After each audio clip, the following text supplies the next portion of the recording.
একদিন নবীজি বলছেন, শোনো, লা ইয়াদখুল জান্নাতা, জান্নাতে প্রবেশ করতে পারবে না কে?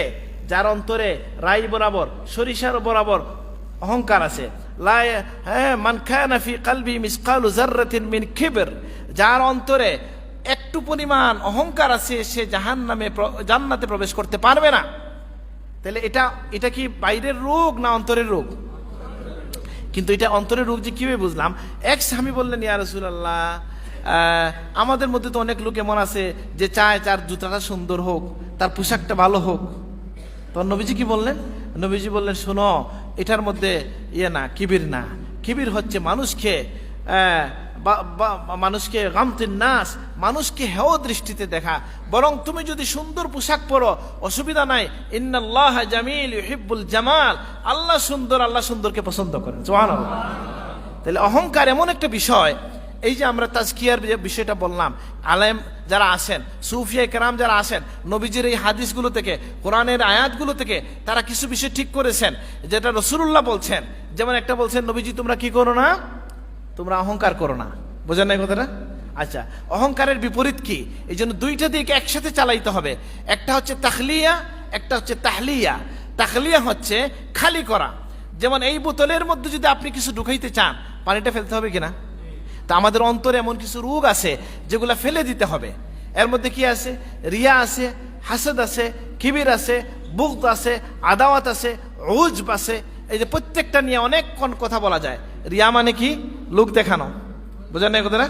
আচ্ছা, যেমন আজকে আমি একটা জুব্বা লাগাইছি না এখানে, আমার যদি মনে এটা আসে যে মানুষ আমাকে সুন্দর সুন্দর বলবে, তাহলে আমার কিন্তু আমি বিপদে পড়ে যাব। আবার আমি যদি উঠতে যাই, আমি যেহেতু আল্লাহ নবীর শানে কিছু কথা বলবো, এবং নবীজির একটা শান হচ্ছে মানুষের সামনে যাইতে নবীজি ভালো পোশাক পরে যাইতেন, এই অর্থে যদি আমি পরে দিলে আমার সওয়াব হবে। সুবহানাল্লাহ। আমি নামাজে যদি সিজদা লম্বা করি, তাহলে আল্লাহ খুশি হন না দুঃখিত হন? খুশি হন। কতটুকু খুশি হন? নবীজি বলতেছেন, আকরাবু মা ইয়াকুনুল আবদু মির রাব্বিহি ওয়া হুয়া সাজিদ, বান্দা আল্লাহর সবচেয়ে নিকটে চলে যায় যখন সে সিজদা দেয়। সুবহানাল্লাহ। কিন্তু এমন সময় যদি হয় যে হঠাৎ করে লম্বা সিজদা শুরু করলাম, যে আমি বুটে দাঁড়াবো, সবাই বলবে মুসল্লি, ওই বলি, এই আল্লাহ হেফাজত করুন। এমনকি আল্লাহর নবী তার সাহাবী, যাকে নবীজি এত সার্টিফিকেট দিছেন, বলছে, ইন্না আমান্নান নাস আলাইয়া, আমার উপর সবচেয়ে বেশি মায়ার সম্পর্ক রেখেছে আবু বকর সিদ্দিক। সুবহানাল্লাহ। বলছেন, লাউ কুনতু মুত্তাখিজান খালিলান গায়রা রাব্বি লাত্তাখাযতু আবা বকরিন খালিলা, যে আমি দুনিয়ায় কোনো মানুষকে বন্ধু বানাইলে আবু বকরকে বানাইতাম। সুবহানাল্লাহ। একদিন বলছেন নবীজি, শুনো, কাউকে ডাকা হবে নামাজের দরজা থেকে, কাউকে রোজার দরজা থেকে, কাউকে হজের দরজা থেকে, কাউকে জিহাদের দরজা থেকে। আমাকে আবু বকর সিদ্দিক বললেন, ইয়া রাসূলুল্লাহ, এমন কেউ কি আছে যাকে সকল দরজা থেকে ডাকা হবে? নবীজি বললেন, হ্যাঁ, ডাকা হবে, এরকম লোক আছে, আর আমার ধারণা তুমি সেই ব্যক্তি। সুবহানাল্লাহ। সেই আবু বকর সিদ্দিক রাদিয়াল্লাহু আনহু নবীজি শিখাইয়া দিচ্ছেন, শোনো, তোমাকে আমি একটা দোয়া শিখাইয়া দেব যে তুমি শিরক থেকে বেঁচে থাকবা। তো নবীজি বললেন, আবু বকর সিদ্দিক, ইয়া রাসূলুল্লাহ, ঈমান আনার পরেও কি শিরক হয়?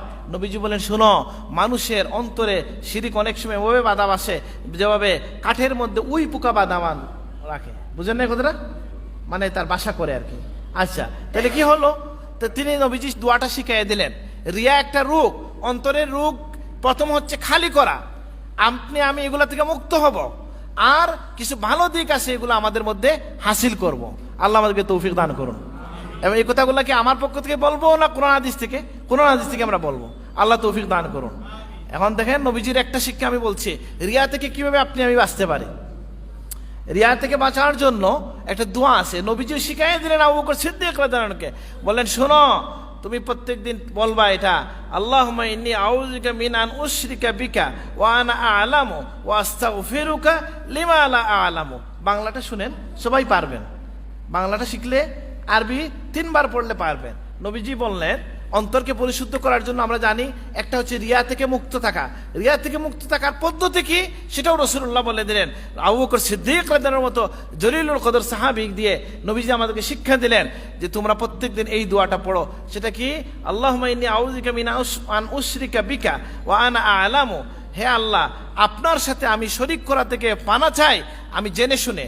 ওয়া আস্তাগফিরুকা লিমা লা আ'লামু, আমি না জেনে যদি কিছু করে ফেলি আমাকে মাফ করে দেন। সুবহানাল্লাহ।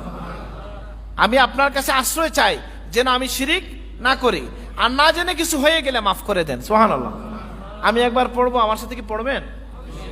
আল্লাহুম্মা ইন্নী আউযু বিকা মিন আন উশরিকা বিকা ওয়া আনা আ'লামু ওয়া আস্তাগফিরুকা লিমা লা আ'লামু।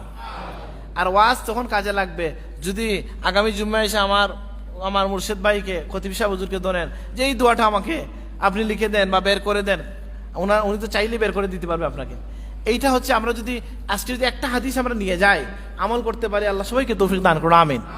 আর সবচেয়ে বড় যে কথা আমরা বুঝলাম যে আমার নবীজি আমাদেরকে অন্তর পরিশুদ্ধ হওয়ার জন্য যে শিক্ষাগুলো দিলেন, তার মধ্যে একটা শিক্ষা দিলেন যে আমরা যেন রিয়া থেকে নিজেদেরকে কি করি, মুক্ত রাখি।